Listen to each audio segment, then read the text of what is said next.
इस वीडियो में मैं आपको एक क्लियर समरी बताऊंगा जो कि 2024 की कट ऑफ के ऊपर बेस्ड है।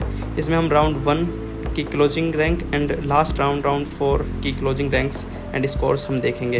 अब स्कोर की बात करें तो लास्ट टाइम क्या था कि स्कोर मतलब बहुत ज़्यादा था एंड मतलब रैंक्स बहुत कम थी।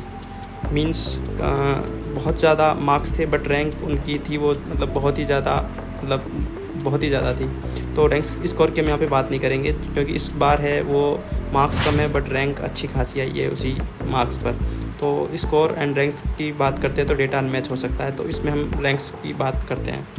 सो फर्स्ट ऑफ हम बात करते हैं जनरल कैटेगरी की, यूआर अनरिजर्व की, बॉयज़ की बात करते हैं। तो राउंड 1 की जो क्लोजिंग रैंक है वो जीएमसी करौली में अलॉट हुई थी और वो अलॉट हुई थी 13,162 रैंक पर, ठीक है, 13162 रैंक पर।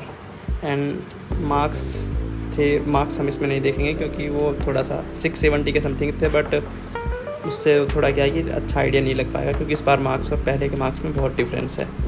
देन हम बात करते हैं तो राउंड 4 में जो अलॉट हुई थी वो भी जीएमसी करौली अलॉट हुई थी और उस पर रैंक थी 26,225। इसके बाद हम बात करते हैं ईडब्ल्यूएस की। तो ईडब्ल्यूएस की हम बात करते हैं तो राउंड 1 की जो क्लोजिंग रैंक थी वो उसमें अलॉट हुई थी जीएमसी हनुमानगढ़ और जो रैंक थी क्लोजिंग रैंक वो थी 13,112 रैंक। देन राउंड 4 की हम यहाँ पे बात करते हैं तो जीएमसी करौली ही अलॉट हुई थी और उसमें जो रैंक थी वो 26,447 क्लोजिंग रैंक थी राउंड 4 की। देन हम बात करते हैं ओबीसी के लिए। तो ओबीसी के लिए बात करते हैं तो राउंड 1 की जो क्लोजिंग रैंक है वो जीएमसी हनुमानगढ़ ही अलॉट हुई थी 25,263 रैंक पर। जो लास्ट राउंड था राउंड 4 में जो जीएमसी करौली अलॉट हुई थी और उसकी क्लोजिंग रैंक थी 29,511। देन हम बात करते हैं तो एससी की। तो एससी में राउंड 1 पे एसएमएस मेडिकल कॉलेज की हम यहाँ पे बात करते हैं तो उसकी क्लोजिंग रैंक थी 25,351 रैंक और जो राउंड 4 पर अलॉट हुई थी वो थी जीएमसी सिरोही, जो रैंक थी 1,73,657 रैंक पर।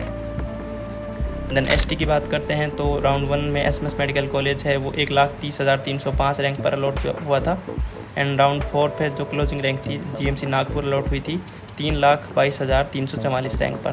तो यहाँ से आप देख सकते हैं कि अनरिजर्व और ईडब्ल्यूएस कैटेगरीज की जो कट ऑफ है क्लोजिंग रैंक है वो नियर 26,000 है राउंड 4 में एंड ओबीसी की जो कट ऑफ है वो लगभग जाती है अराउंड 29,000 एंड एससी की 1.7 लैक्स एंड एसटी की जाती है 3.2 लाख के बियॉन्ड फाइनल राउंड में।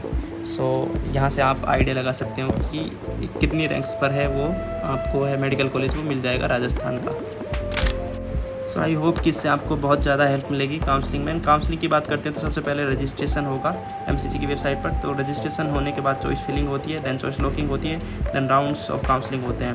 Then round 1, round 2, round 3 stay vacancy round ये हो गया। Then final seat allotment process होता है राउंड्स का, देन अपग्रेडेशन होता है। एंड डॉक्यूमेंट्स की बात करते हैं काउंसलिंग के लिए तो नीट का एडमिट कार्ड जो कि एनटीए ने इशू किया है वो चाहिए और नीट का सीट का अलॉटमेंट लेटर जो एमसीसी से आपको मिलेगा वो चाहिए, डेट ऑफ बर्थ सर्टिफिकेट आपको चाहिए। देन नीट का मतलब ये तो डीओबी तो आपके उसी से पता चल जाएगी 10th की मार्कशीट से, है ना। देन नीट का रिजल्ट जो है मतलब रैंक लेटर जो एनटीए से इशू हुआ है वो आपको चाहिए, क्लास 10th की मार्कशीट आपको चाहिए एंड 12th की मार्कशीट आपको यहाँ पे चाहिए और पासपोर्ट साइज़ फ़ोटोज़ चाहिए आपको लगभग 800 चाहिए और आइडेंटिटी प्रूफ चाहिए, मीन्स आधार, पैन, पासपोर्ट, जो भी ड्राइविंग लाइसेंस वगैरह है वो आपको चाहिए। ये तो आपको मस्ट होनी ही चाहिए कि और भी जो भी थोड़ी बहुत चीज़ें हैं वो